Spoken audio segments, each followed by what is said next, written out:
Hopefully things are going to be better. All right, Joe Barry, we'll get back to you in a second, but now we'll hear our national anthem from Qualify you for the grand prize of a trip for two to the Kapalua International in November. And it's only one stop on ESPN's World Tour.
Welcome to the National Baseball Library, adjacent to the Baseball Hall of Fame Museum in Cooperstown, New York, for the Baseball Hall of Fame induction ceremonies. Hello, everyone. I'm Sam Rosen. It's a pleasure to welcome you to Cooperstown, New York. This is my first visit here, and it certainly is a big thrill. If it's your first visit here, I think you'll enjoy it with me. If you've been here before, or if you've seen our induction ceremonies on ESPN before, I think you'll enjoy this visit as well. In just a few minutes, they'll be inducting 3 outstanding ball players. Bobby Doerr of the Boston Red Sox, who played 14 years. The late Ernie Lombardi, who played for 4 teams in the National League. And the former great San Francisco Giant, Willie McCovey. It was 50 years ago when the first Baseball Hall of Fame induction ceremonies were held here in Cooperstown, out on Main Street, where 5 outstanding ball players were inducted: Babe Ruth, Ty Cobb, Christy Mathewson, Walter Johnson, and Honus Wagner. And today, 3 more outstanding players will join the special list enshrined here, the Baseball Hall of Fame. A man who's been here several times before and is an integral part of the Hall of Fame ceremonies is working alongside me. He's a man who is an outstanding announcer, the outstanding man of inside baseball, George Grant. Let's go to him right now. Thank you, Sam. The ball says it all. 12th consecutive hit. It dates back to July of 1952. This ball commemorates the 12 consecutive hits of Walt Dropo in 1952, and we're here with George Dropo. Yes, this is a day for the Hall of Fame inductions, but it's also a day for the fans, and George has traveled to Cooperstown to present this ball to the Hall of Fame. Yes, I have, George. I'm very proud to represent my brother Walter, who could not be here today, and we've been thinking about it for many years to present the ball to the Hall of Fame, so I'm going to present it officially tomorrow, and I'm very proud on behalf of Walt and our family to be here. And, of course, Walt also knows Bobby Doerr very well. Well, he wanted to be here, really, and Ted Williams is here. He played with Bobby Doerr. He always said to me, Bobby Doerr is one of the greatest players and a class guy, but he couldn't make it because he was out of the area. But, again, I'm very proud because, you know, Red Sox, Bobby Doerr, and the Dropo family, we're all Red Sox fans. So, again, it's a very nice day for us today. Good seeing you, George. Thank you, George. George Dropo, and that's only one of the stories that's occurring here at Cooperstown. Yes, it's sure a day for the inductees, but it's also a day for the fans, and that's one of the pictures we'll be painting for you at these Hall of Fame induction ceremonies today. Sam? Thanks, George, and we'll be back with you in just a couple of moments. The 1986 Baseball Hall of Fame induction ceremonies is brought to you by Budweiser, Beechwood Age, for that clean, crisp taste. This Bud's for you. Stay with us. In a moment, George will plug in his new computer and take you through the Baseball Hall of Fame.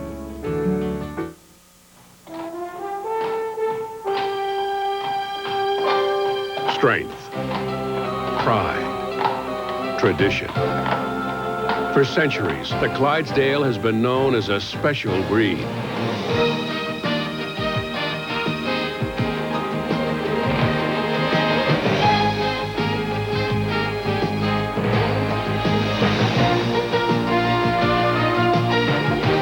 Today, the Clydesdales symbolize Budweiser's dedication to quality, superior ingredients, exclusive Beechwood aging, for a distinctively clean, crisp taste you find only in the king of beers. Dedication to quality. You know what it means because it shows in everything you do.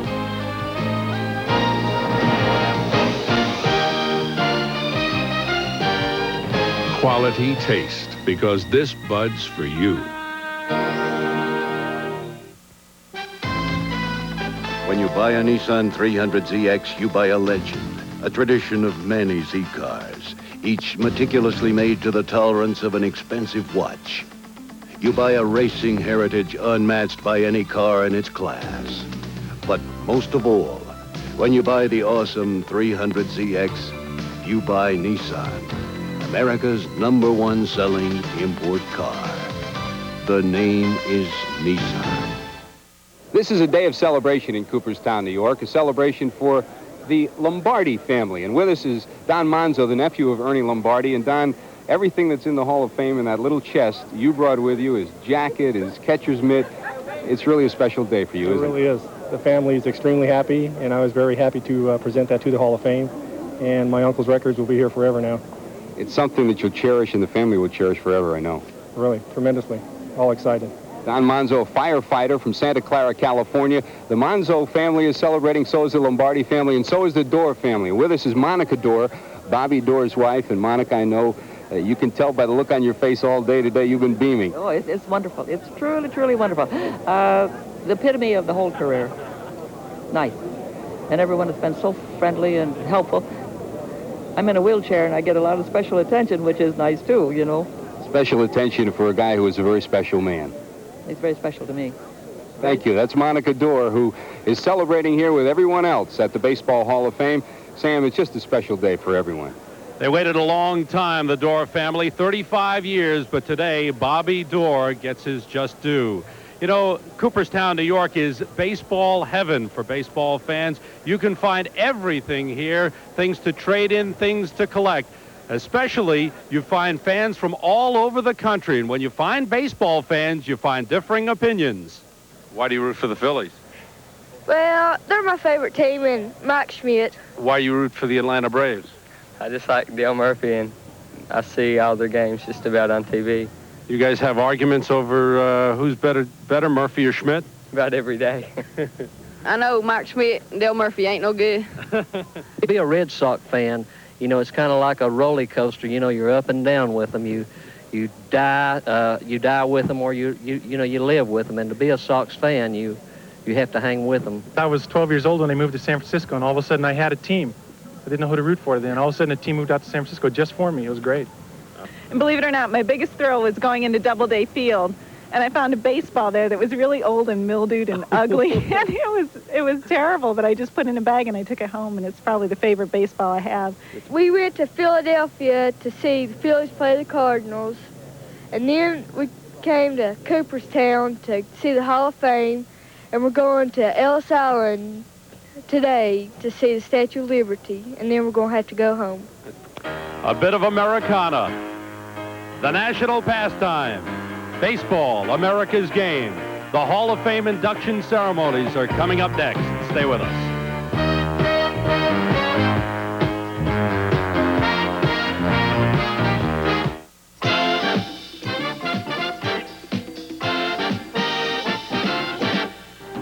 They kept the bases clean in Baltimore, and so did their super third baseman, who swept up everything in sight. Anything hit to third from 1958 to 1977 was scooped up by one of the great defensive artists in baseball history. The Manville Challenge: who was the man they called the human vacuum cleaner? As you know, the people of Manville are striving to be America's best supplier. Best supplier of what? Of forest products like paper, all kinds of paper. To do it, each year Manville plants 14 million of these little trees. Manville also makes the special insulations that keep it quiet inside cars. And who keeps America's homes warm in the winter and cool in the summer? Manville. 21,000 people with one goal: to be America's best supplier of products like these. That's Manville. Brooks Robinson, Baltimore's human vacuum cleaner. the best third baseman in baseball from 1958 to 1977. His fielding was nothing short of phenomenal, and Robinson could hit. His .429 batting average in the 1970 World Series led the Orioles to a 5-game rout over Cincinnati. Brooks Robinson of Baltimore, one of baseball's best.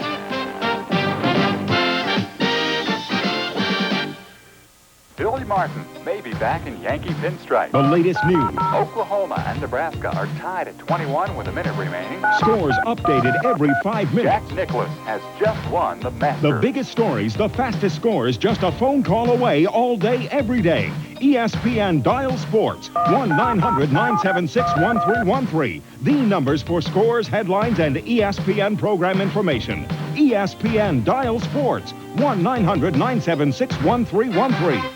All of us at ESPN are very proud to be a part of the 1986 Hall of Fame induction ceremonies, and it is my distinct honor and pleasure to introduce to you the returning Hall of Famers on a day when they are not just a statistic in a book, but take their rightful place as the heritage of the national pastime.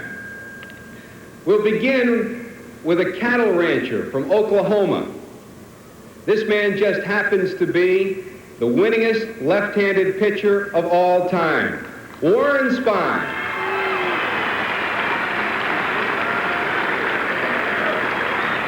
He won 363 games and set the National League record for games started and innings pitched. In addition to 63 shutouts, he pitched 2 no-hitters. The second of those no-hitters came 5 days after his 40th birthday.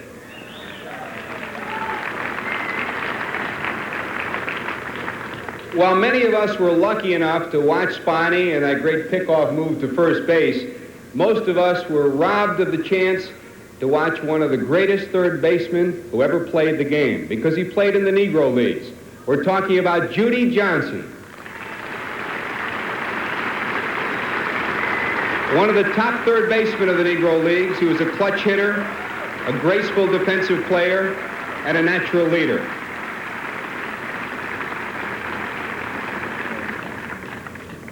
Judy Johnson will turn 87 on October the 26th.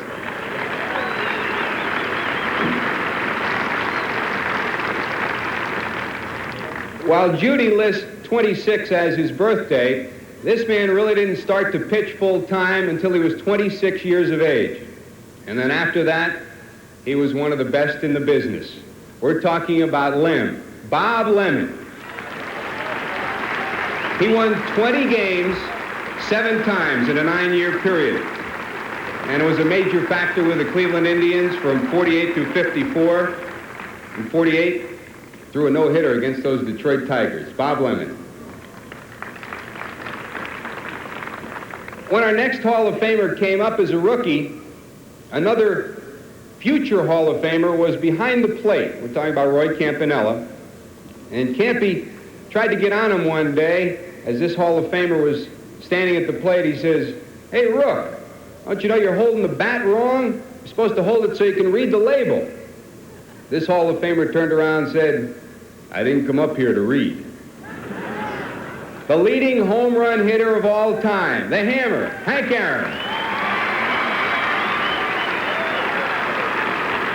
755 career home runs, 305 lifetime average. And on this particular day, there's even a bigger smile on his face, and those folks from Alabama will know it because he's a native of Mobile, Alabama, where Willie McCovey was from. 20 years before the Hammer won the most valuable player in the National League, that was 1957, this man won the most valuable player award in the American League. One of the most fluid second basemen to ever play the game, Charlie Gehringer. He made playing second base look almost effortless. He hit over 313 different times. And the fellow that you see right here shot an 81 in golf on his 81st birthday.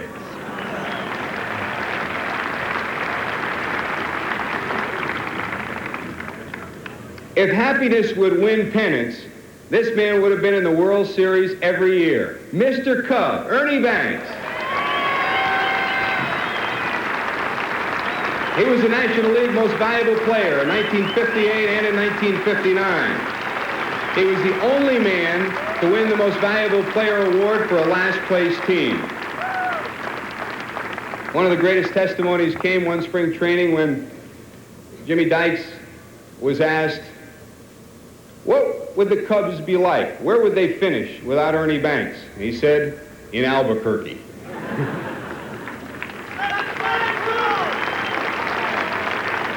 This next Hall of Famer will be 87 in December, but he can still give you the heave-ho. One of the greatest umpires ever, Jocko Conlon.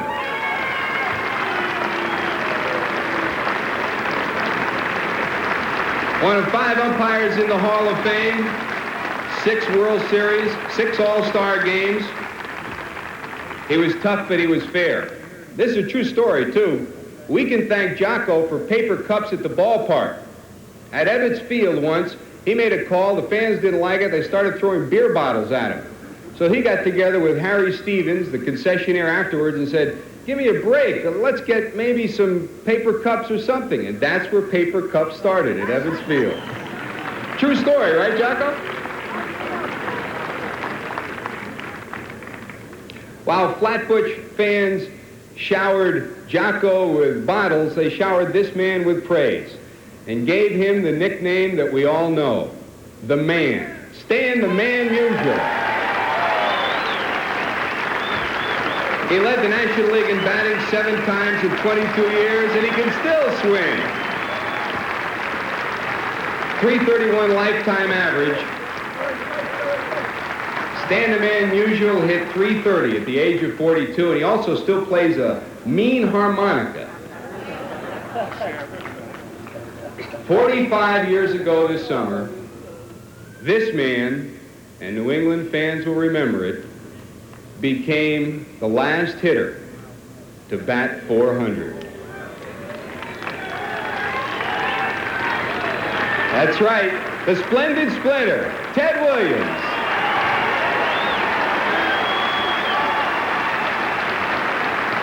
Two Triple Crowns, 6 batting titles, an incredible .388 average at the age of 39, a lifetime .344 average. And we say welcome back on his 20th anniversary since being inducted in the Hall of Fame in 1966.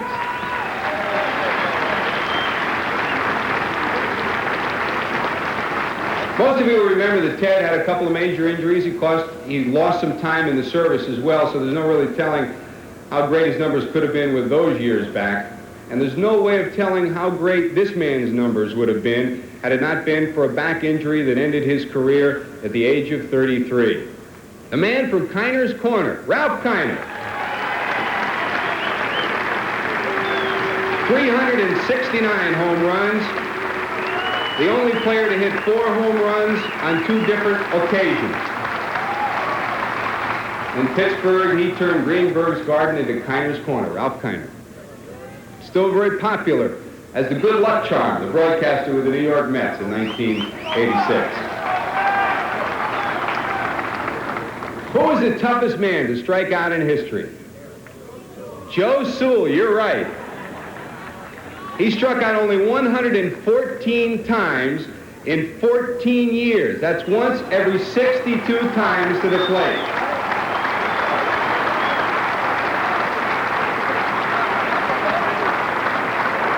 When October the 9th comes around, Joe Sewell will celebrate his 86th birthday.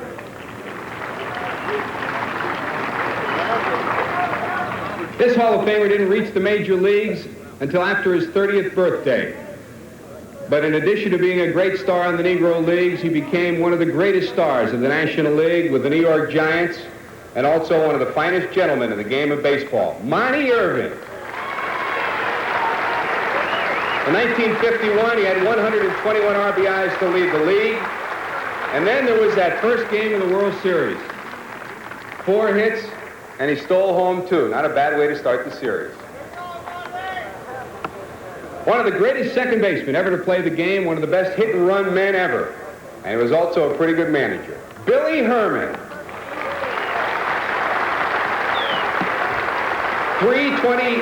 200-hit seasons, a 304 lifetime average.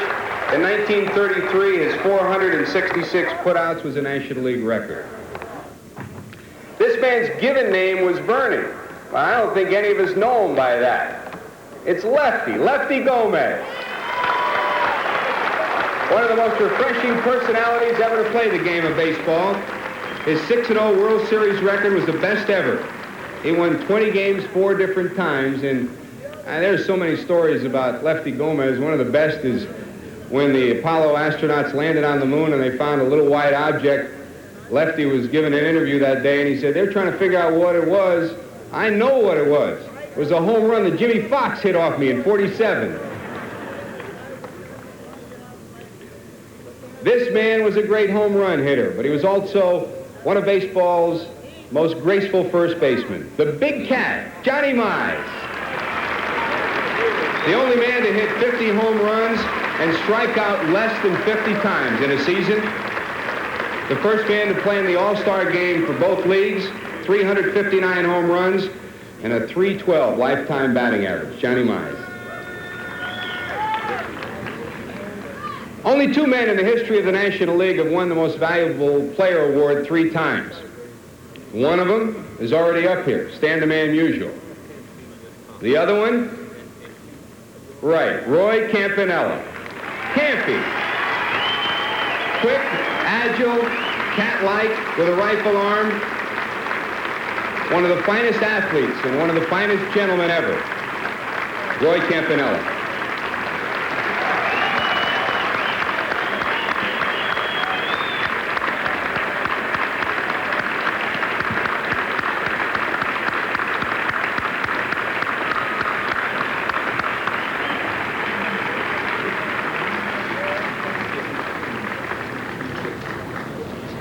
Campy was a true leader, and so is this man, El Senor Al Lopez.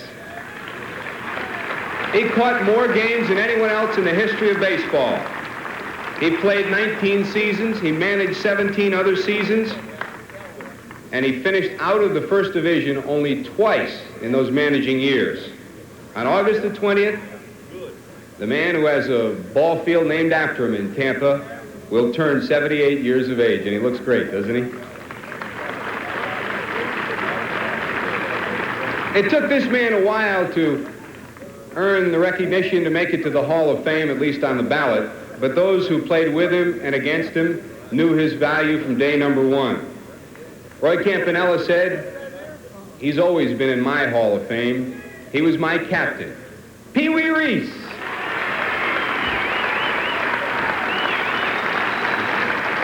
The numbers don't tell the story about Pee Wee. He was the leader. His value was as a catalyst for the Dodgers, and those who were close to the great Jackie Robinson acknowledged that Jackie never would have gotten through that time had it not been for Pee Wee Reese.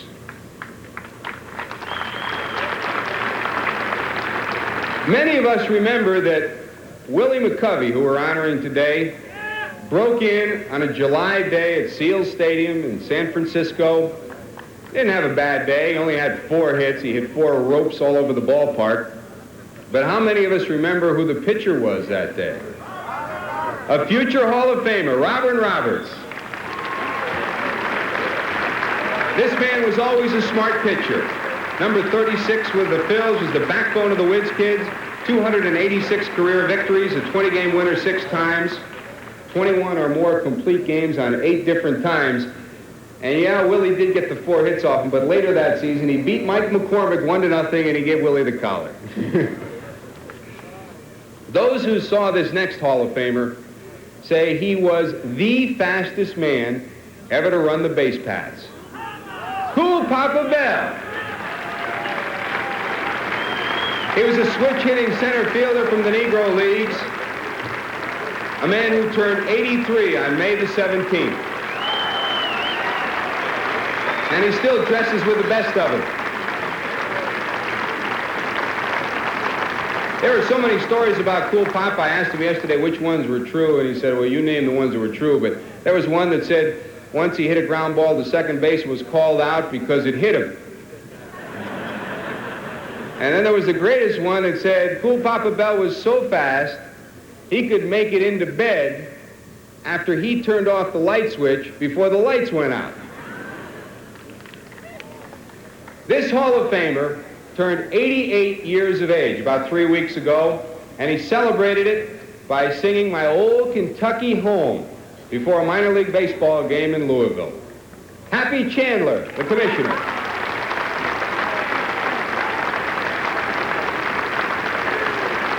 The plaque that former Commissioner Bowie Kuhn read reads simply, iron-willed and honest.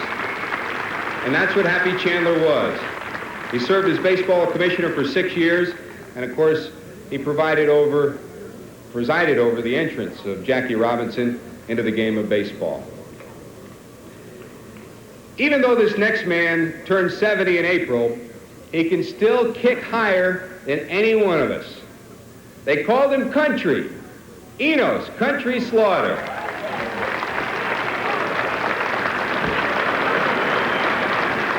He can do it. A consistent 300 hitter, he gained fame for his dash from first to home to give the Cards a World Series win against the Red Sox, and that was 40 years ago. He learned his greatest baseball lesson in 1936, though, and it's a lesson we can all take. That's how he earned the name Hustle. In 1936, his manager, Eddie Dyer, saw him sulking going back to the dugout. He said, "You tired, young man?" And Enos said, "No, sir." But that night he stayed up late, thinking that I'm never going to walk again on the ball field. And in 19 years in the major leagues, 1 year shy of 4 decades, he never did walk again on the ball field. That's a lesson we can learn from every one of these Hall of Famers. They hustled, and they gained our admiration. Ladies and gentlemen, the 1986 returning Hall of Famers.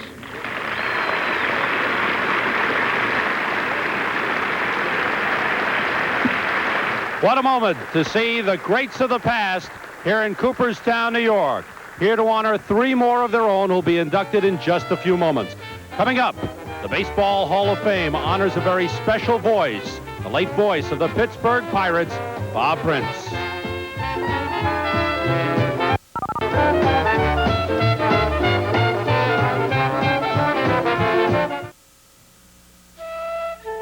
Among this unique collection of the classics in automotive history, it is appropriate to introduce the new 240 series, a Volvo of classic design and engineering excellence. The smartly priced 240 series has the clean styling and functional performance features that are the hallmark of Volvo's dependable engineering tradition. See the 1986 Volvo, a classic ahead of its time. Now at your Bay Area Volvo dealer. We built the new Marine World around our animals. They came first. Everything was designed based on our 20 years of experience with them. Stormy used to get up to 16 feet at the old park. Here, her pool's 5 times larger. With a run like that, she really flies. The whales sensed my anxiety when Marine World's future was uncertain. But today, they sense my enthusiasm. They react to my moods. They know. The new Marine World Africa, USA in Vallejo. Come, see for yourself. In 1978, the Baseball Hall of Fame began honoring the broadcasters who have called baseball on radio and television so wonderfully for so many years. The great names inducted already include Red Barber, Mel Allen, Russ Hodges, Vin Scully, Jack Brickhouse, Ernie Harwell, and some others. This year, the Baseball Hall of Fame honors the late great voice of the Pittsburgh Pirates, Bob Prince. 1 ball and 1 strike. Coombs into the windup in the 1-1 pitch. Swung on, driven deep to right field. You can kiss it goodbye.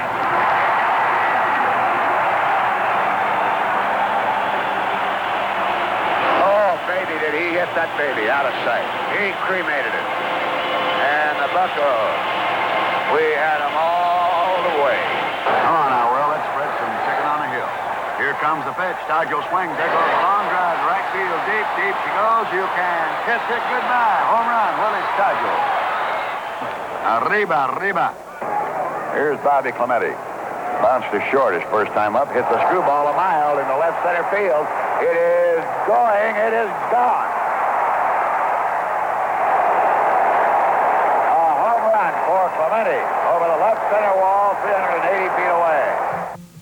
For 5 decades, Bob Prince was as much a part of the Pittsburgh Pirates as Roberto Clemente or Willie Stargell. The man whose rapid-fire delivery earned him the nickname Gunner parlayed a witty sense of humor, unabashed partisanship, and a thorough knowledge of the game into a style that made him unmistakable. Bob, Harvey Haddock's perfect game. Best game ever? Best game I ever saw pitched. I don't know if it's the most exciting, but I guarantee I was out on the edge of my seat, and everybody was tuned in on it. I mean, not only our network, but then stations began to call up in Kansas City, do you mind if we come in and hook up? And it practically, and the funny part about it quickly in there, we were to have televised that game, and we didn't because the president was going to make a speech on farm policy. I said, who cares about farm policy? I mean, that's what I said then. I said, you could tape it and play it back later for the farmers. And nonetheless, they didn't do it, so therefore that's why we never had a video of that most perfect of all games pitch. The 1-2 pitch. Struck him out swinging. Haddock's pitches a perfect 9-inning no-hit, no-run game. Bob Prince didn't just broadcast a baseball game. He took the listener on a journey that ranged from the diamond to politics, fashion, the theater, and the human frailties of life. To Bob Prince, yes, baseball was a game, but it was a game with a lesson for all of us. Well, very honestly, the biggest highlight, and I have to search a little bit, I've been very fortunate. I was on the air when Drysdale set the world record for the most consecutive shutout innings pitched. I was on the air when Lynch set the world record for the most home runs hit as a pinch hitter. I was on the air when Dale Long hit the most consecutive home runs in a game. I was on the air when Maury Will set the world record for the most stolen bases. And I could go on and on. I happened to be right in the right place at the right time when these records were set. But the one that Dale Long performed came at a time when our nation was in deep trouble. And to our left of me, where I broadcast, was the owner, one of the owners, Mr. John Galbraith, one of the world's wealthiest realtors. With him was David J. McDonald, the then president of the United Steelworkers of America. And with him also was the chairman of the board of the United States Steel Corporation, Ben Fairless, and a rabbi by the name of Rabbi Solomon B. Freehoff, one of the most remarkable rabbinical minds in the world. And in there also Bishop John Wright, later to become John Cardinal Wright. Now, they were all seated next to me. And there was a horrible steel strike going on. And in Pittsburgh, that just puts the city down. And so here we are in this terrible situation. The priest, the rabbi, the president of a corporation, the head of a large labor union, they're all sitting there to see whether Dale Long could take that thing there and knock it over the wall. And we're playing the Dodgers. And darn if old Carl Erskine didn't hang a little slider or something up there, and Dale pumped it over the right field wall. It's the first time I ever saw a player call out for a standing ovation. But I tell you what it really got to me, George, was that the fact that those labor leaders and leaders of industry and 2 religious men of great world-renowned fame put aside everything to see if he could hit that ball. Bullet. I was 13 years old when I first heard Bob Prince calling play-by-play for the Pittsburgh Pirates on the Pirates radio network. That was back in 1960 when the Pirates were on their way to the National League pennant and eventually the World Series championship.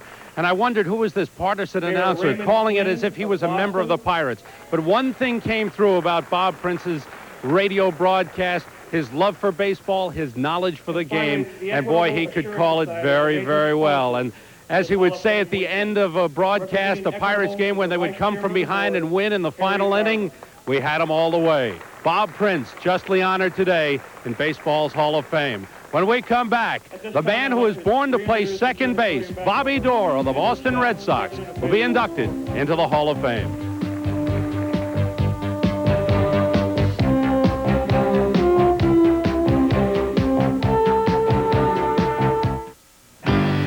Personal Best, brought to you by the U.S. Army, a place to be all you can be. Henry Thomas, 84 California State Champion in the 100 and 200 meters, achieves his personal best with a team player attitude. You know, the team effort and me, you know, contribute to the team that really stands out in my mind, because I think I like to work as a group and as one and get things done that way.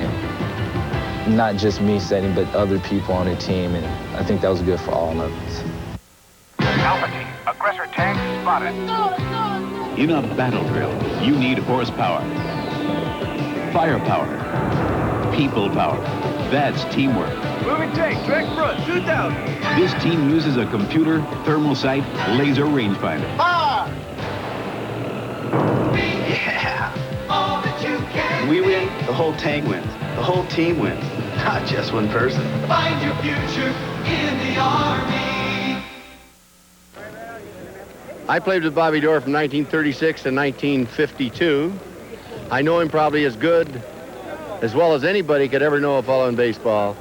An outstanding player, deserves to be in the Hall of Fame, and nobody's happier he's there than Ted Williams. The splendid splinter, Ted Williams, once called Bobby Doerr the silent captain of the Red Sox. And that pretty well told the story of this man who spent 14 major league years patrolling second base at Fenway Park. A .288 lifetime hitter, the right-handed swinger with uncanny bat control drove in 100 runs 6 different times in his career. He had power, too, hitting 27 homers in a season twice and winding up with 223 round trippers.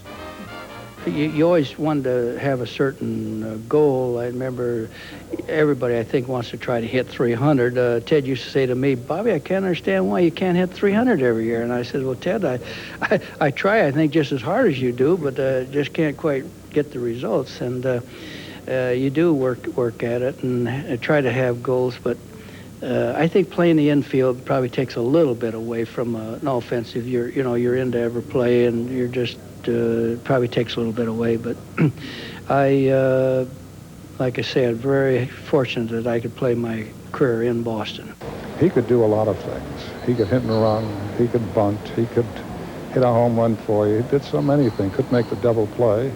And I think that the Hall of Fame is just adding with bubbles when they brought him in, because he is just a nice man with it all, too. And I never hear too many bad things about Bobby Doerr. Everybody speaks well of him. Bobby could throw the leather, too.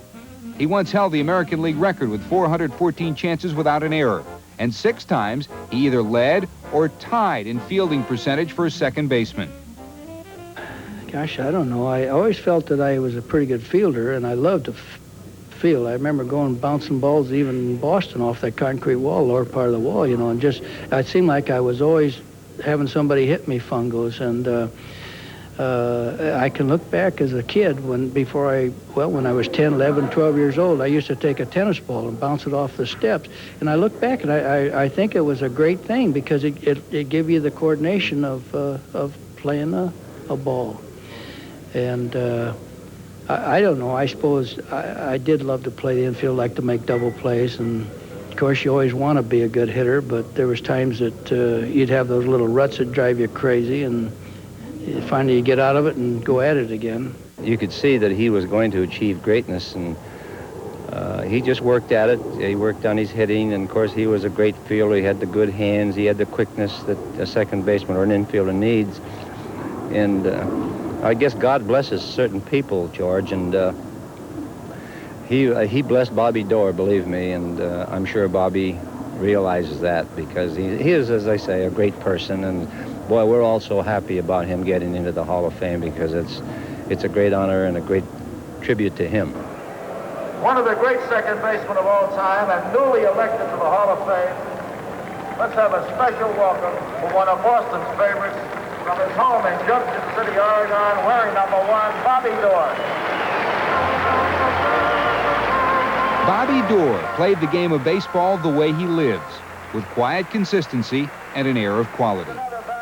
It's a tremendous thrill. It's just something that you grow up wanting to be a Major League Baseball player and then hope you can get in the World Series sometime, and now have something like this happen, and you wonder all these great ball players that you're able to be in with them now. It makes you, I'm very flattered.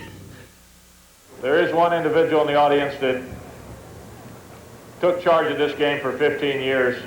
He's back, first time under my duration. I'd like to introduce Bowie Kuhn and Louisa.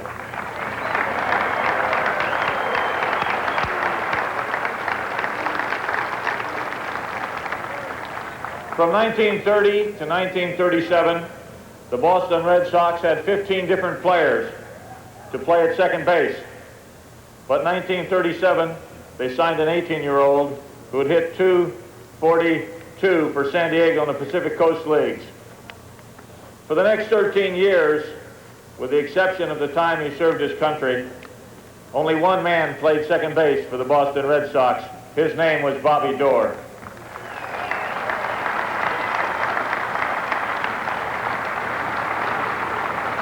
Since 1918, the Red Sox had not won a world championship.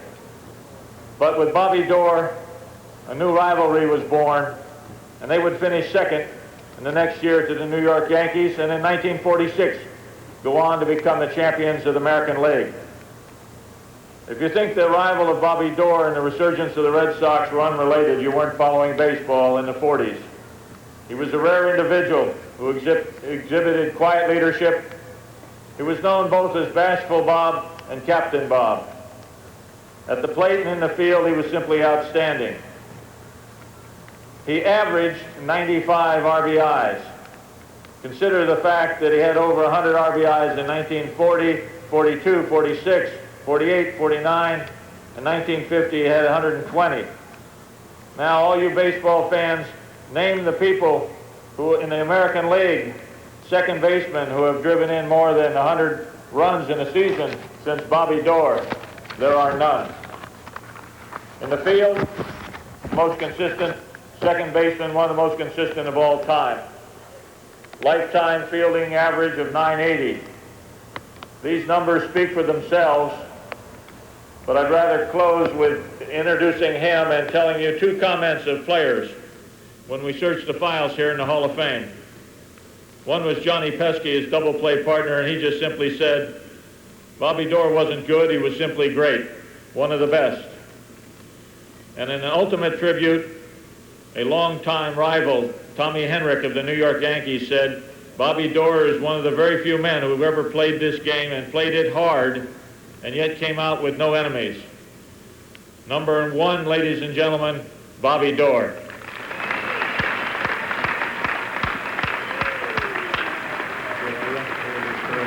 I don't know where the license is.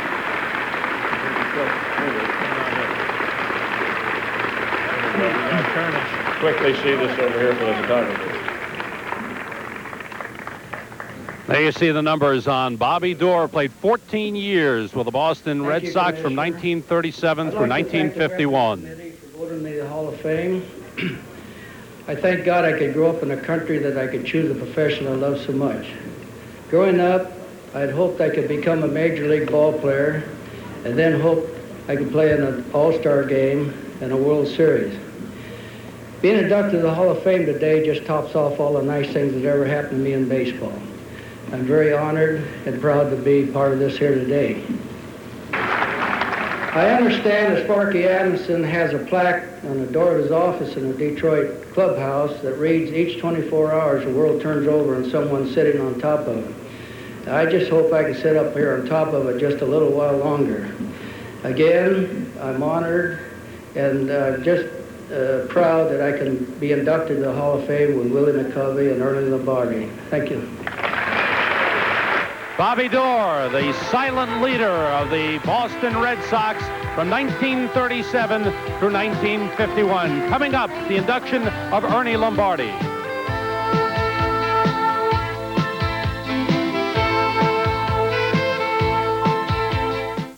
McDonald's knows that when you use the best cuts of chicken, you get the best nuggets.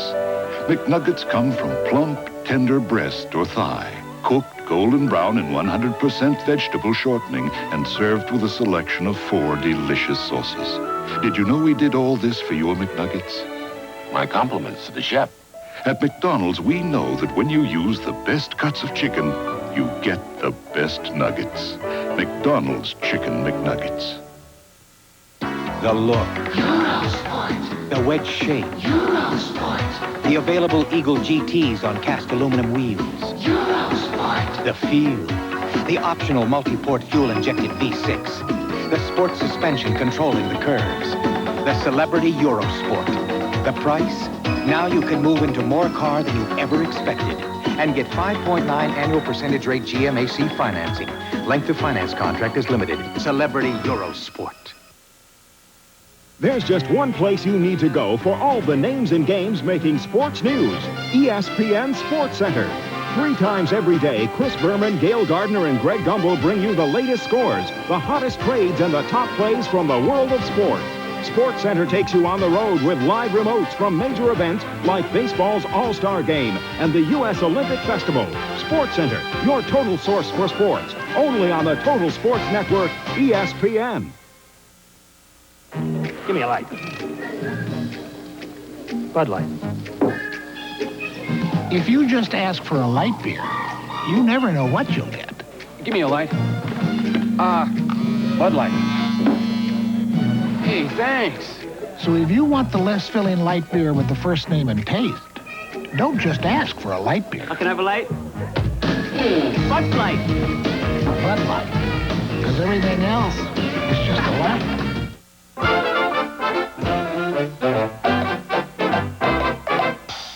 In a 17-year Major League career, the lumbering catcher gained a reputation as one of the best hitters in the game. His .306 lifetime batting average was accomplished even though his slowness of foot was legendary.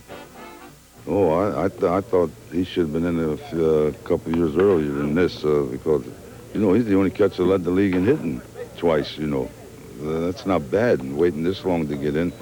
Oh, you know, Ernie's ahead of me. I saw him play, you know, when I was a kid, and it's just amazing him to hit because I saw the shift they put on him and still be able to get that ball through there. That's pretty good. Even though he won the National League batting title in 1938 and in 42 and an MVP award in 38, the man they called the Big Schnoz because of his facial likeness to Jimmy Durante will always be remembered for his part in the Yankees' 4-run 10th-inning rally in Game 4 of the '39 World Series. Playing with the Cincinnati Reds, Lombardi was stunned by Yankee base runner Charlie Keller at the plate. And when Lombardi couldn't retrieve the ball, Joe DiMaggio circled the bases and scored 2, vaulting the Yankees to a series-clinching 7-4 victory. Ernie was quiet, almost shy. He was a giant of a man, a good handler of pitchers with an outstanding throwing arm. The gentle giant, Ernie Lombardi, passed away in 1977. He won the first of his 2 batting titles and a National League MVP award. These are remarkable achievements in light of Lombardi's 2 significant disadvantages as a hitter. First, Lombardi was not very fast. His lack of speed was legendary. Lombardi once joked, "I would hit the fence at Old Crosley Field in Cincinnati and still get thrown out at first base." Secondly, and this is a greater disadvantage than you might think, he had the ability to hit the ball harder than maybe any man that played the game. He hit it so hard that it became common for third basemen and shortstops throughout the league to play well into the outfield grass when he was at bat. Ernie Lombardi also said, "It was 4 years of playing Major League Baseball before I found out that Pee Wee Reese was actually an infielder." But they stayed back on the grass, and lumbering Lombardi batted .306 over 17 seasons with the Brooklyn Dodgers, the Cincinnati Reds, the Boston Braves, and the New York Giants. He batted over 310 times, and he won 2 batting titles. No catcher has ever done that. He used the interlocking grip like a golfer, and incredibly, as hard as he swung, he never struck out more than 25 times in any season. 6,000 at-bats, he only struck out 262 times. Defensively, he had one of the strongest arms of the game. He could snap throw to any base. Picked off base runners as a regular practice. And the pitchers all had great respect for him. Sadly, Ernie Lombardi passed away in 1977. And we yet honor him today. We honor him proudly. And to accept his plaque, which will forever hang in baseball's Hall of Fame, is his sister, Mrs. William Lenhart. Mrs. Lenhart.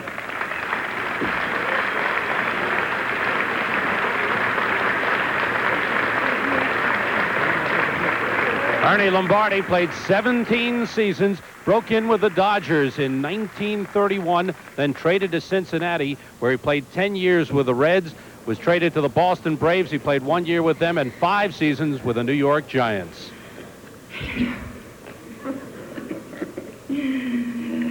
Oh, boy. Thank you for inviting me to this 47th Annual Hall of Fame induction ceremony. On behalf of my loving brother, catcher Ernie Schnoz Lombardi, his family and descendants, my sister Stella, who is unable to be here today, and I want to thank the National Baseball Hall of Fame, its board of directors, and the Veterans Committee for selecting Ernie Lombardi into baseball's Hall of Fame.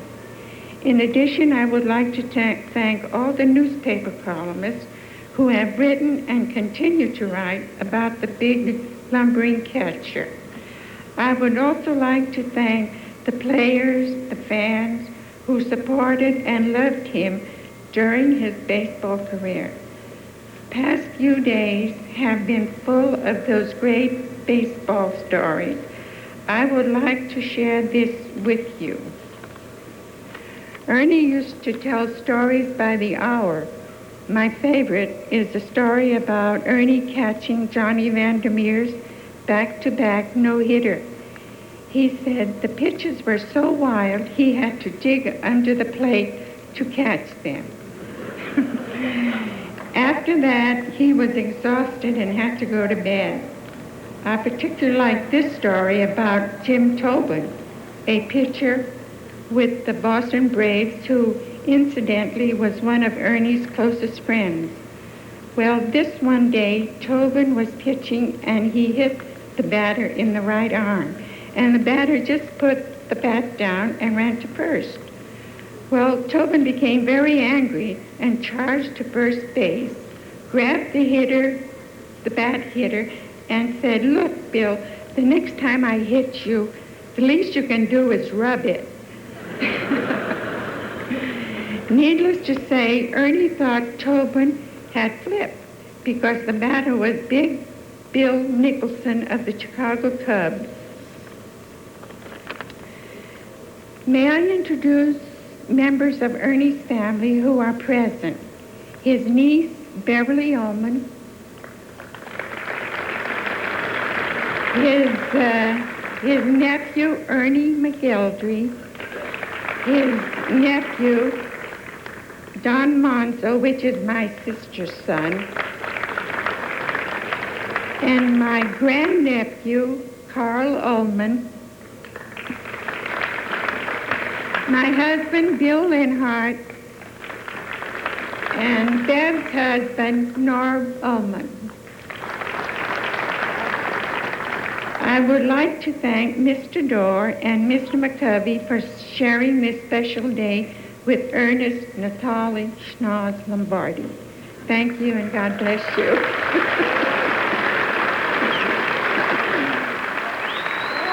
And we're happy to share this day with the Lombardi family, the great Ernie Lombardi, inducted into the Hall of Fame.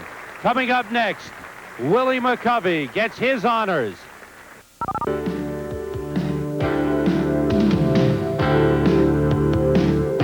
Ladies and gentlemen and children of all ages, Smythe Buick proudly presents the tent sale of the century. Now appearing in the center ring, Skylark, Regal, Century. The magic numbers are 2, 4, 9. $249 down and $249 a month plus tax. Closed-end lease on any of these custom models. When the tent goes up, the prices come down. Don't miss the tent sale of the century at Smythe, the automobile people. Stevens Creek at Kylie, San Jose. We built the new marine world around our animals. They came first. Everything was designed based on our 20 years of experience with them. Stormy used to get up to 16 feet at the old park. Here, her pool's 5 times larger. With a run like that, she really flies. The whales sensed my anxiety when Marine World's future was uncertain. But today, they sense my enthusiasm. They react to my moods. They know. The new Marine World Africa, USA, and Vallejo. Come, see for yourself. The battle for Bowler of the Year heats up Wednesday on ESPN. PBA leading money winner Marshall Holman competes with the winningest bowler on the tour, Steve Cook, in one of the richest tournaments this year, the Buffalo Open. Live Wednesday night at 9 Eastern, only on ESPN.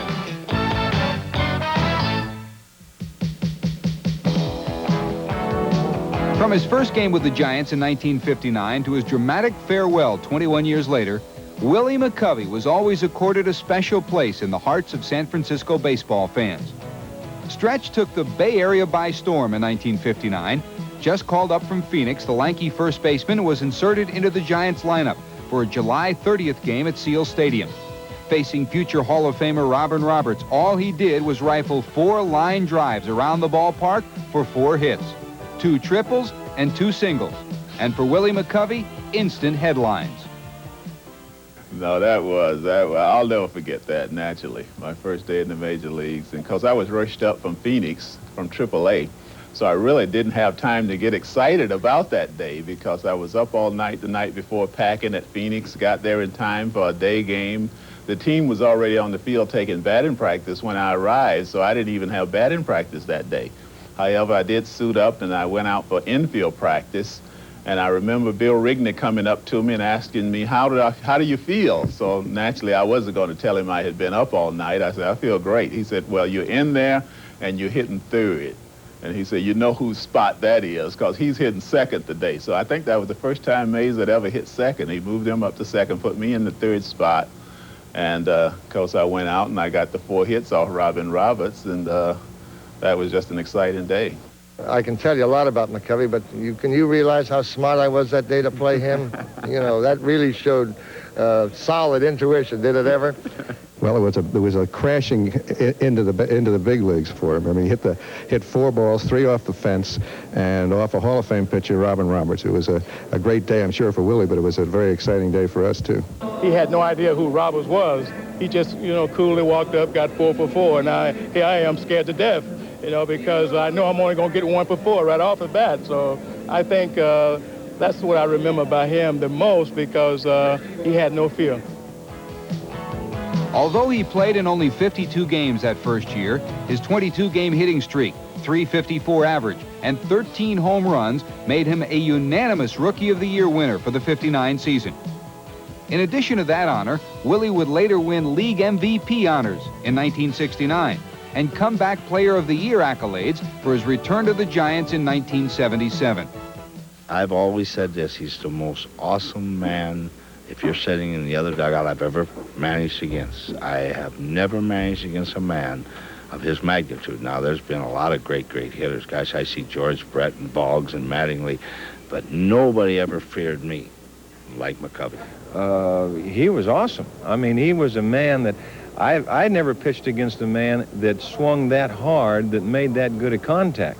Now, when you put those 2 tangibles together right there, somebody's going to catch hell, and it was usually me for a few years. But we had our ups and downs, and everybody always talks about, the Drysdale-McCovey confrontations and things like that. And, I got him out for a few years, and he beat me like on a tom-tom for a couple of years, and then it was back and forth. Well, the fences were never too far. That made him impressive. But I think that as a young player, he was his own umpire. He very rarely chased a bad ball and hit all the good pitchers. The Drysdales, and he hit those kind of pitchers and hit them well. And just the makeup of the man, I think, impressed everyone. And, well, you don't last that long and play so well unless there's a lot to you, and there's certainly a lot to Willie McCovey. You were always their ball player. Of course, Willie started in New York.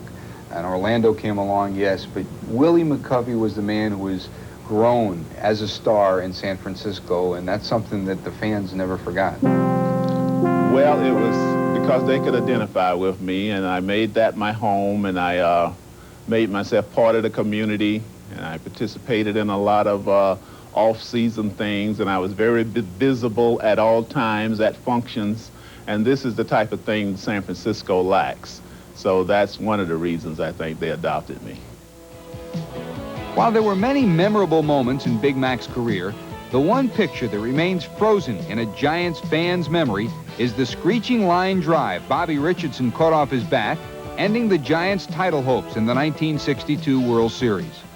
Well, I sure remember it, and he hit the ball extremely hard, had a little overspin on it, and the ball looked like it was going way over my head, but came down, and we made the play, the World Championship. A great hitter. I'm sure glad he's in the Hall of Fame. Did you talk to him after that about it?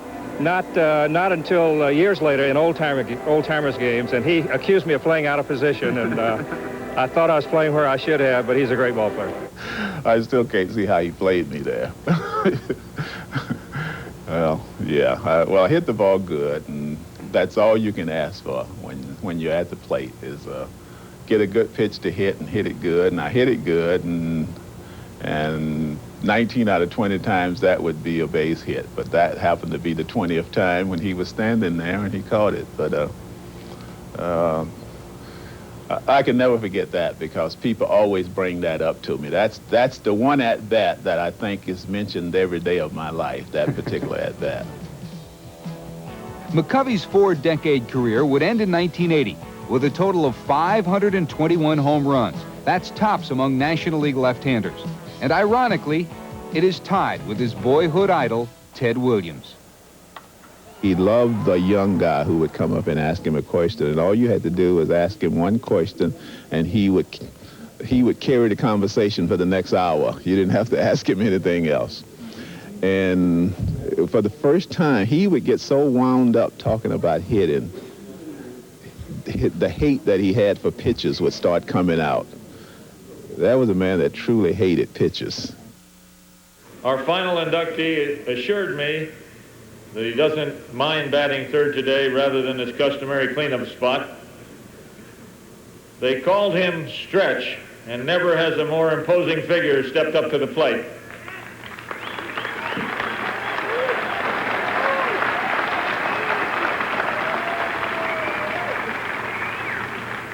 McCovey, a fearsome 6'4", 200-pounder with a looping left-handed swing, was one of the game's greatest power hitters.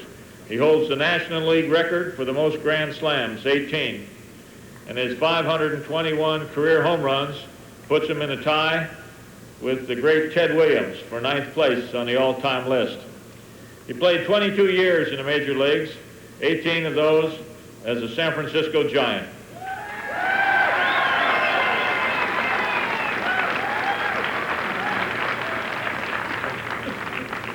You can be sure there were plenty of happy pitchers the day in 1980 when Willie McCovey decided to hang up his spikes. Thus, it is no surprise that he became only the 16th player ever elected to the Hall of Fame by the Baseball Writers Association of America in his first year eligible.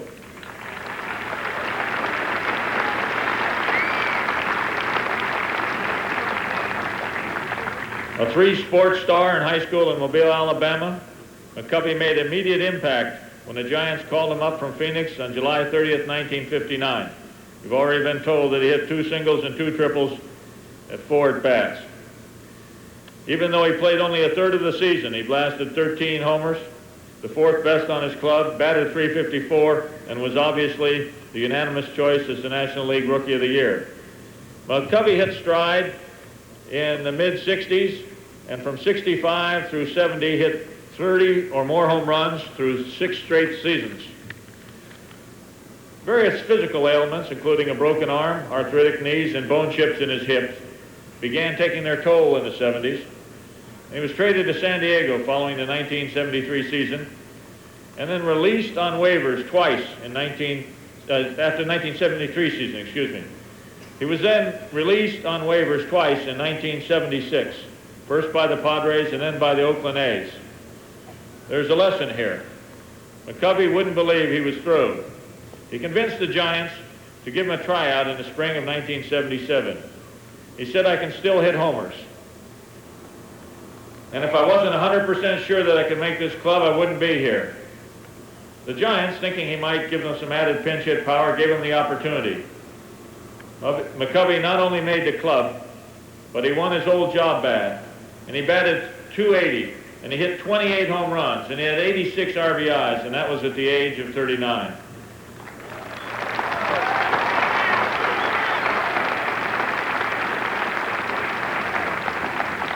He obviously that year won the Comeback Player of the Year, but they don't give awards for a man who takes his time and visits children's hospitals and the children's wards in hospitals and spends his time throughout the community. He did it as a selfless gesture all through his career. Not much written about it. He doesn't want much written about him. But he was a man that could always come back. You can never count him out, and you can't now. Ladies and gentlemen, Willie Lee McCovey.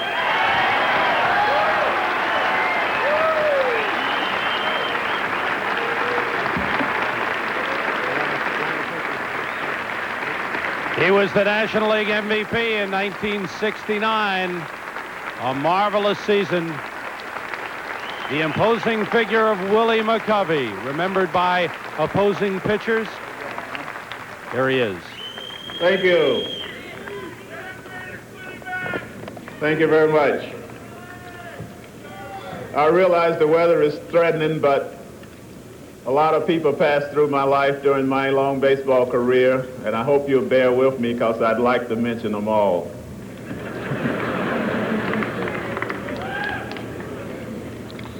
You know, I've been thinking, even though it's raining, it's still a perfect kind of day for me. Standing here on this stage, celebrating the pinnacle of my life and my career. And one reason it seems so right today is because it's the summertime and it's Sunday. Sundays and summertime only mean two things to me. That means it's a time for baseball and it's a time for families. Both of those things, thank you, both of those things have been very important to me throughout my life. Each one has enriched the other. Baseball and family together have shaped my character, my value, and my career, and together they have brought me here today before you. Some of the most important people in my life, in both baseball and my life and my family life, are here today to share these moments with me. And I'm very grateful that they could be here. Some of the others could not be here today, but I'm sure they're here in spirit. The people I've come to know through baseball over the years are my family too, in a way, and I'm going to tell you about them a little bit later on. But when I talk about my family, I'm really talking about two families. There's the one, of course, that starts with my dad, Frank McCovey, who passed on some 23 years ago. I wish he could be here today with me. And my mother, Esther McCovey, who is here today and is sitting right down here in front of me.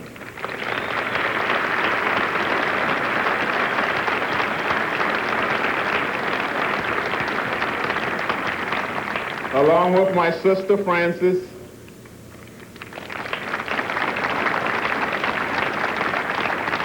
my brother, Clausel, and my lovely daughter, Allison. I was raised with 7 brothers, Frank Jr., Wyatt, Arthur, Richmond, Walter, Clausel, and Cleon, and 2 sisters, Frances and Ethel. All of them and the others with the McCovey family name in Mobile, Alabama, and throughout the country are part of me and share on this occasion today. I have another family, and it is a family of good, genuine, caring people who opened their hearts and their homes to me over the years. I guess you might say they adopted me and made me part of their families. Come to think of it, I'm not sure how I ever got to be known as a loner when I was actually surrounded by so many special, loving people. I'd like to tell you a little bit about some of them. I was adopted in this way by a warm and unselfish San Francisco family. Mr. and Mrs. John Dudum and their sons. Rocky and his wife, Netta, are my closest friends in the Dudum family. Then there's Paul, who is here today, Artie, Jack, George, and Jimmy, all my adopted brothers. I was adopted by a bright young lawyer and his wife, Harold and Helen Silent, who not only managed my finances, but invited me into their home as part of their family. By honest, compassionate men of dignity, like Franklin Muley, Bill Rigney, Saldy Parker, Lon Simmons, and Edna Gurney. Men who offered only friendship, counsel, and understanding,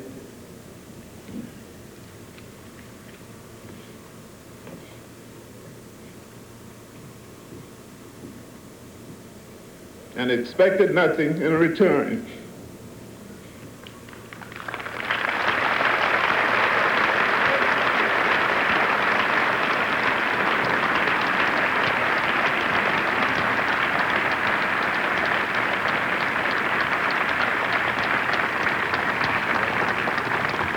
By loving, nurturing women like Ruth Stovall, who's here today, whom I call my San Francisco mother, by the late Mrs. Mary Cross down in Phoenix, Arizona, by Charlotte Kahn in San Diego, who is here today. These ladies took me under their wings, saw to it that I took care of myself, ate right, got my rest, had plenty of motherly advice when I needed it away from home. By my loyal teammates. Because I had 4 decades of them, some of them was closer than others, but all of them are part of my Giants family. By Horace Stoner and Bob Lurie, the 2 gentlemen who owned the Giants during my career. It was Horace who brought me up through the system, supported me throughout my career.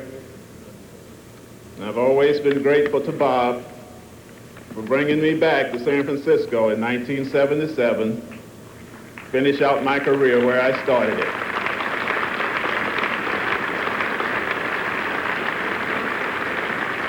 And of course, in between, I'm grateful to Buzzy Babese for the 3 years I spent with him in the San Diego Padres, and I especially thank Buzzy for crediting me with turning that franchise around in 74, 5, and 6. Horace, unfortunately, is not well enough to travel, but he is well represented today by Chubb Feeney. But if he could hear me today, I'd like him to know how much he means to me. Bob and his lovely wife, Connie, they are here today.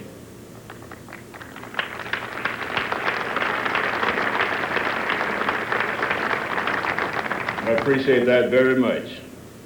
And I know you all join me in congratulating Bob and the Giants on the very successful season they have in San Francisco.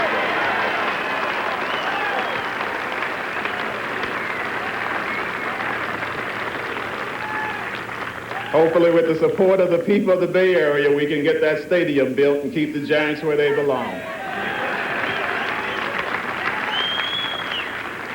I've been adopted too by all the thousands of great Giants fans everywhere, and by the city of San Francisco, where I've always been welcome, and like the Golden Gate Bridge and the cable cars, I've been made to feel like a landmark too.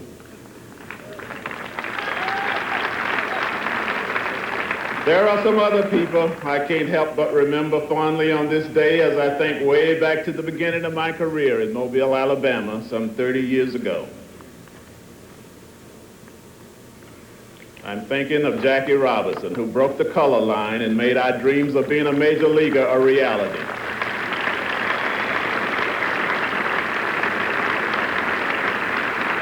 I'm thinking of Jesse Thomas, a playground director in Mobile, who arranged for me to have a tryout in front of the Giant Scouts down in Melbourne, Florida.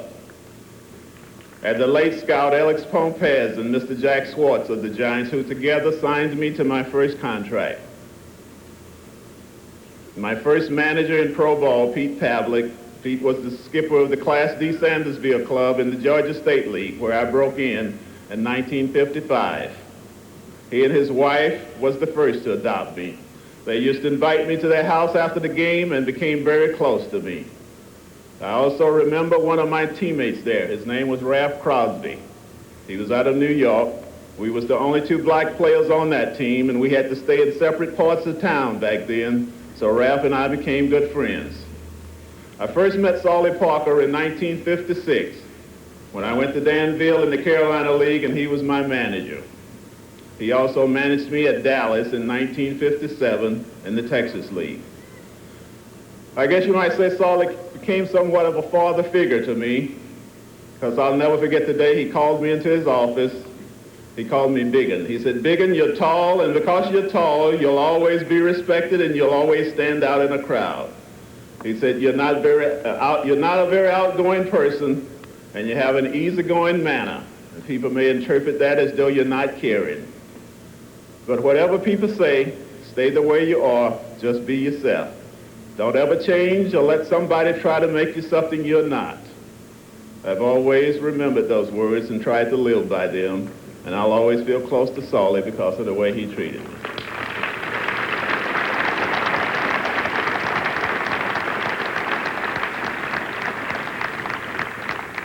course, I would be remiss if I failed to acknowledge and extend my thanks and appreciation to the members of the Baseball Writers Association of America, not only for electing me to baseball's highest shrine, but for many years of kind words and generous praise. And the same holds true for all of the sports media. It's been my distinct pleasure through the years to have met and become friends with many of the nation's best and brightest sports journalists. And now I have become a player on the most distinguished team of all. It's a new family in a way, a family of men whose accomplishments in baseball and in life set them apart from all others. And I am truly honored and blessed with this ultimate adoption, if you will, by the game that I played so hard and loved so deeply. And for many warm summer Sunday afternoons in the years to come, I will cherish the memories of my baseball career and the closeness of my family of relatives, friends, teammates, fans, and my fellow Hall of Famers. And I know my mother would not want me to leave this stage without thanking God Almighty. Thanks, Jesus, and thank you.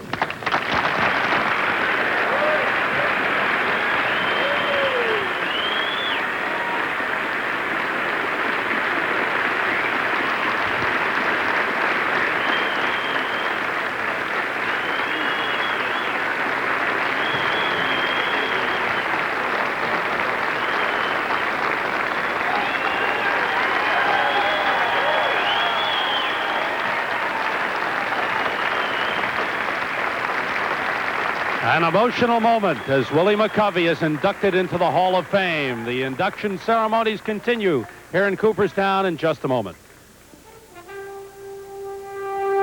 Here and here, as well as electing players.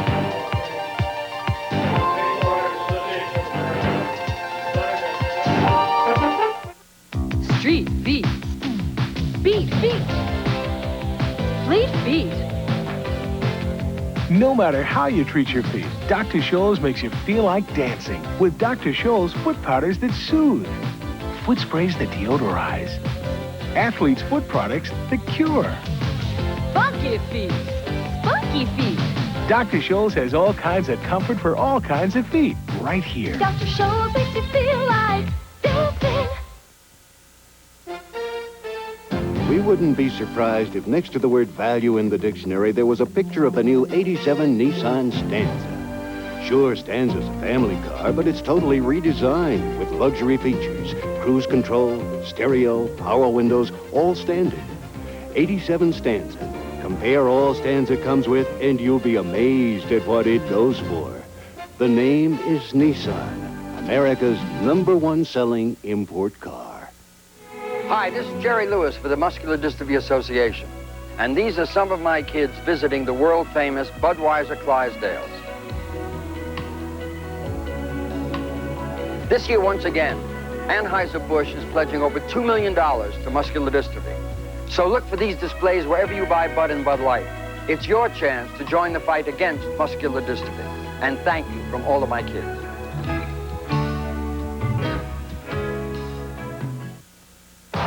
Live Canadian Football League action premieres Monday on ESPN when Ottawa invades Saskatchewan. Monday at 4 Eastern, live on ESPN. Part of my weekend has been spent collecting souvenirs here in Cooperstown, New York. None nicer than this Hall of Fame yearbook, which capsulizes the careers of the 196 inductees into baseball's Hall of Fame. There's a way for you fans to pick up these souvenirs as well by sending $5 to the Hall of Fame yearbook, Box 598, Cooperstown, New York, 13326. One of the men named in this book is Bobby Doerr. He's inducted today. He's with George Grant right now. Let's go to George. Thank you very much, Sam. Ted Williams called him the silent captain of the Boston Red Sox. And, boy, this afternoon, before you went out there, you were silent. You looked like you were ready on your wedding day. You were nervous, weren't you? I tell you, George, that there is, it's such a thrill. And, you know, you have to make this speech, and you try to have the things in the mind that you hope it comes out.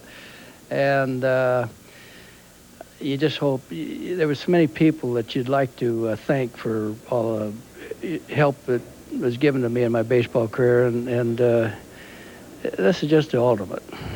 The day for you at Fenway Park, the home run in the All-Star game, but to have your mom and your wife here has to be the ultimate. Well, that was just a thrill. You just don't realize how much my wife and my mother have been planning this trip and being here. We drove across country, and they just were, well, every day. Well, another day we'll be in Cooperstown. Bobby, congratulations, and I know this ranks as the ultimate for you. Thanks, George. Oh, it does. This just tops off all the things that's happened to me in baseball. There's been a lot of nice things happen, but this has just got to be tops. You glad it's over, too? Well, I'm glad this part's over. I'm looking forward to the game tomorrow, and like they like to have the Hall of Famers come in each year, and I certainly, if I can walk, I'll be here each year. This is just a great weekend. And you'll be a welcome addition each year. Bobby Doerr, inducted into the Hall of Fame, will be back to talk to Stretch Willie McCovey as ESPN's coverage of the 1986 Hall of Fame induction ceremonies continues after this.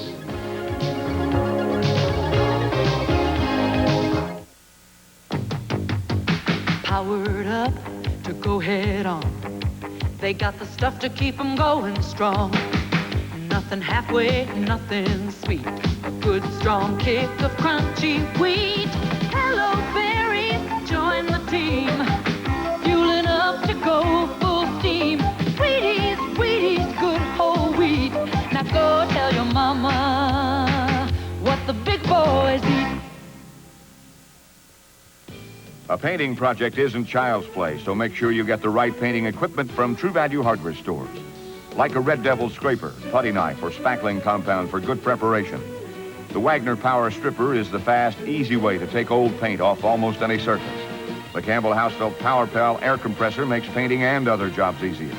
And check out True Test XO Rust, the paints that lock out moisture to fight rust. They're available exclusively at most True Value hardware stores and home centers. Live Canadian Football League action premieres Monday on ESPN when Ottawa invades Saskatchewan. Monday at 4 Eastern, live on ESPN. The Hall of Fame plaque at Cooperstown reads it, Stretch Willie Lee McCovey. The man has now been inducted into the Baseball Hall of Fame. And Stretch, I know there have been some great moments, but this was the greatest. It really is. I'm not an excitable guy, and I really thought I could get through this without breaking up, but this is just so special and so emotional packed that I just couldn't do it. I had to break down a little. We talked so many times over the last few months, and you said, it really hasn't hit me yet. When did it hit you today? Well, as I expected when I got up on that stage and got in the microphone and started talking about all the special people that's passed through my life and my career, and just remembering what they had all meant to me, it just all of a sudden hit me like a ton of bricks. You know, people talk about 521 home runs, and yes, you picked 44 because of Henry Aaron, but also your idol as a youth was Ted Williams, and to have him here, I know, was special. Oh, that's for sure. Ted and I, we talked a lot, even my first year in spring training with the Giants. Scottsdale, Arizona, when Boston was still training out there. Ted and I used to stand around the cage, and I would ask him questions, and he just loved talking to young guys. Anybody that liked asking him questions and was a good listener, he just loved talking to him. So I talked to him a lot, and I'm probably owe him more for the way I've swung the bat over the years than anybody. Stretch, you can take a deep breath now and just have some fun tonight and enjoy it, you and your family. That's right. I'll get to spend some time with Mother because I don't get to see her too often. One of the emotional moments of this Hall of Fame induction ceremony, Stretch McCovey and his family savoring the moment of the 86 induction ceremony. Back to you, Sam. I don't know about you, George, but when Stretch stepped back and broke up a little bit, tears came to my eyes. Stretch McCovey, who starred for the San Francisco Giants and starred here at the Hall of Fame induction ceremonies. We'll be back in just a moment. Water and Wood, a leading furniture manufacturer, makes available to the Comfort Zone over $2.5 million in merchandise. Don't miss it for the Water and Wood Factory Direct Warehouse Sale only at the Comfort Zone. Take the Beaumont Canopy, a complete king-size canopy waterbed. It's beautiful with lit glass cabinets inside with a huge mirrored headboard, fully mirrored canopy. Regular $1,500. Your price $888. Take the fabulous California Full Poster Solid Full Poster waterbed. Regular $429.99, $198, and there's more. Hurry to the Comfort Zone nearest you. Marine World Africa, USA in Vallejo has opened its gates on a new world. A world 3 times larger than the old world. A world where you can come closer to exotic animals than ever before. The all-new Marine World Africa USA is now open in nearby Vallejo. Come, see for yourself. America's 132-year domination of the America's Cup, broken by Australia. Now America prepares for the challenge, and ESPN brings home exclusive America's Cup coverage with highlights of past matchups and profiles of the American teams. ESPN will have the only coverage of the Challenger and Defender rounds and exclusive coverage of the best of 7 America's Cup finals, live from Australia. The America's Cup, a challenge down under, only on ESPN. The dreams of a lifetime realized today by Willie McCovey, Bobby Dorr, and the family of the late Ernie Lombardi. And if you're like me and you played baseball as a kid, those dreams were there too, dreaming of being a baseball star. If you play nowadays in the Little League, you still have those dreams. I had those dreams this weekend being here in Cooperstown.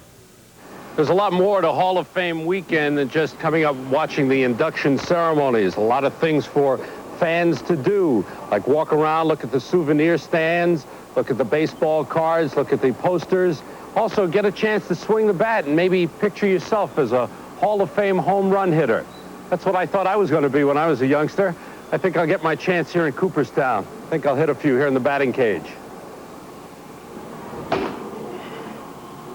Getting under the ball.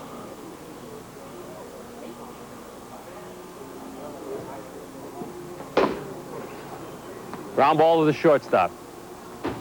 I just couldn't hit the curveball. What are you going to do? George, how about the Hall of Fame ceremonies today and what they'll be like next year? What do you think? Samuel, it's too bad we just had Willie McCovey here. He could have given you a couple of tips on how to swing the bat, but in any event, you look pretty good in the cage. You know, this was a day that was full of emotion, and certainly to have Willie McCovey go in, the native of Mobile, Alabama, was a big moment as Hank Aaron looked on. But there's another Mobilian who may very well be the story of 1987. We're talking about Billy Williams, who fell 5 votes short this past year. Maybe next year will be the year that he makes it to Cooperstown. Could be Catfish Hunter, who was close in the balloting last year as well. And again, it could be possibly one of the new names that will become eligible this coming year. Names like Bobby Bonds, Sal Bando, and Steve Stone, the pitcher from Chicago. That we'll all find out in 1987. For the next 12 months, we get to savor this day in Cooperstown. Sam? Thanks, George. A great day here at the Hall of Fame. If you've never been here, get up here to Cooperstown, maybe even next year for the Hall of Fame induction ceremonies. For George Grand, this is Sam Rosen. Thanks for being with us. The 1986 Baseball Hall of Fame induction ceremonies have been brought to you by Bud Light, the light beer with a first name and taste. Everything else is just a light. From Cooperstown, New York, at the Baseball Hall of Fame, this is Sam Rosen. So long, everyone.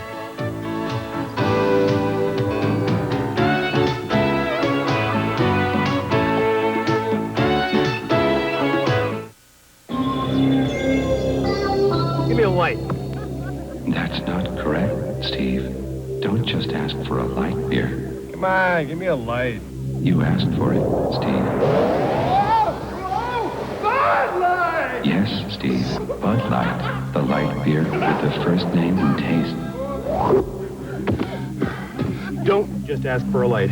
Bud Light, because everything else is just a light, Steve.